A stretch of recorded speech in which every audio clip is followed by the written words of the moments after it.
Hi, everybody. Great to have you with us this Thursday morning. I'm Thomas Roberts, live from MSNBC World Headquarters in New York. We get right to it. In California, gay marriage advocates are celebrating while opponents are vowing to appeal a federal judge's ruling. Chief U.S. District Judge Vaughn Walker has overturned the voter-approved law banning gay marriage. Plaintiffs in the case are praising the strongly worded landmark ruling. Equality is something that our nation has always been about. This decision today brings Paul and I, and so many others like us, closer to that equality too. Our family is just as loving, just as real, and just as valid as everyone else's. The case against Proposition 8 was argued by attorneys David Boies and Ted Olson, who faced off against each other, you may remember, in Bush versus Gore back in 2000. This is not a Republican or Democratic issue. Not a conservative, it's not a liberal issue. It's a human rights, it's a civil rights issue. This was a great victory for gays and lesbians and the children that they raised. But opponents of same-sex marriage are vowing to appeal the case. The judge has dealt a terrible blow to natural marriage, the voters' rights, the Constitution, and this republic we call the United States of America. Joining me now is NBC News Justice correspondent Pete Williams. Pete, good morning. So what was behind the judge's decision, and where does this go from here? Well, Judge Vaughn Walker said there is basically no legal justification for excluding same-sex marriage. Prop 8 supporters had said that procreation should be channeled into marriage for the sake of stable families. But what the judge said is that same-sex couples are equally effective parents, that having children has never been a requirement for marriage anyway, and that allowing same-sex marriage doesn't discourage opposite-sex couples from marrying and having children.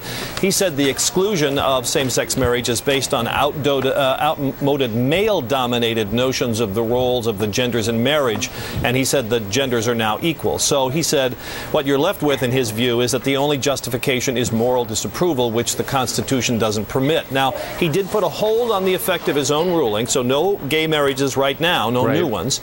So the question is, will that hold be extended while this case goes on to appeal to the Court of Appeals in San Francisco, or will he let it lapse, and he may hear argument on that tomorrow and then decide what to do. So it's a temporary hold until he sorts that out.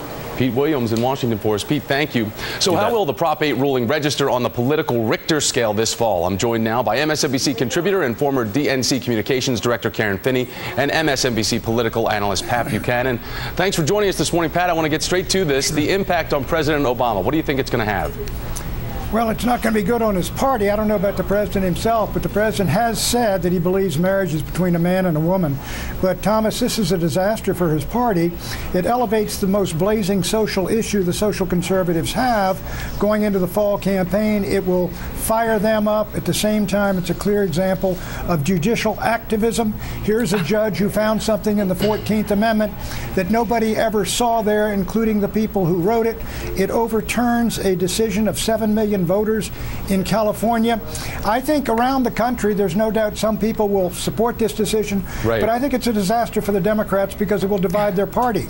Karen, I see you shaking your head and laughing. I need to pass along to everybody, though. The White House did release a statement about this, a brief statement that didn't support or reject the judge's ruling. Let's go ahead and show it to everybody. The president has spoken out in opposition to Proposition 8 because it is divisive and discriminatory. He will continue to promote equality for LGBT Americans. Karen, your thoughts? Well, I mean, Pat said exactly what I would have expected him to say, because that is the GOP strategy in 2010, which is use these kinds of issues as wedges to divide people. Use the issue of gay marriage to frighten the Republican base and turn them out, even though they have nothing to be afraid of. This is a civil rights issue. The judge ruled that there is no such thing as separate but equal. That is what this is about. And the opportunity for Democrats here that I hope they will take advantage of is that there's an opportunity here to talk about our values. We have certain inalienable rights guaranteed to us by the Declaration of Independence and the Constitution of the United States of America. We've seen this affirmed time and time again. Some of the same arguments are being used against gay marriage that were used, frankly, at the time my parents got married, to say that real marriage can only be between a white man and a white woman. We now know that's crazy thinking. So this is a step forward for civil rights, and Democrats should embrace this as a values issue and not be sidetracked by the scary issues that Republicans are trying to generate. And Pat, what do you think about the impact on Congress, though? Is this going to be an issue for voters heading out in November? Yes, it will be in Democratic districts where the Democrats are fairly conservative and they got a conservative constituency. But Democrats aren't going to take Karen's advice in those districts. They're going to come out and say, I believe marriage is between a man and a woman. I believe that the vote should stand. I disagree with that judge. And they will move on. The point of this is, look, Pat Buchanan and the Republicans are not dividing the country on homosexual marriage. In 2004, when that judge made the decision in Massachusetts, it was put on the ballot in 13 Pat, of states. course you are. And You know crushed in exactly every what you're one of them. doing. This is gay baiting. That's why Come on. John Kerry is not president of the United States. It was on the ballot in Ohio. We're talking politics, Karen. If you think it's a good idea, go out and fight for it. And let's be honest about what the politics really are here, Pat. The politics are about inflaming your base and scaring people and trying to get them out, rather than having a values discussion.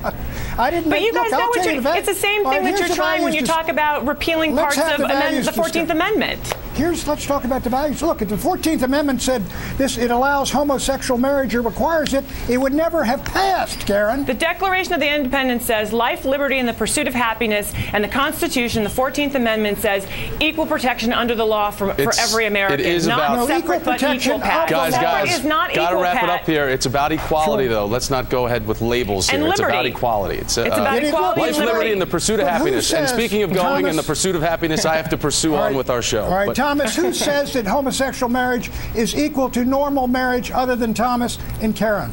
So you're saying black and white marriage is not okay either, Pat? Is that what you're saying? You want to go back to that? It's fundamentally. Interracial marriage is also bad. It's about an equality issue here, Pat. And I think that the ideology here is indicative of seeing an older white guy on the right and a younger white lady on the left. White guy handed down the decision.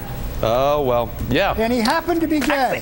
That might have had something to do with it. Has nothing to do with it. Pat, all I'm trying to say is there was a time in our country. Pat Buchanan, Karen Finney, I've got to go. I'm getting in trouble here. Thank you.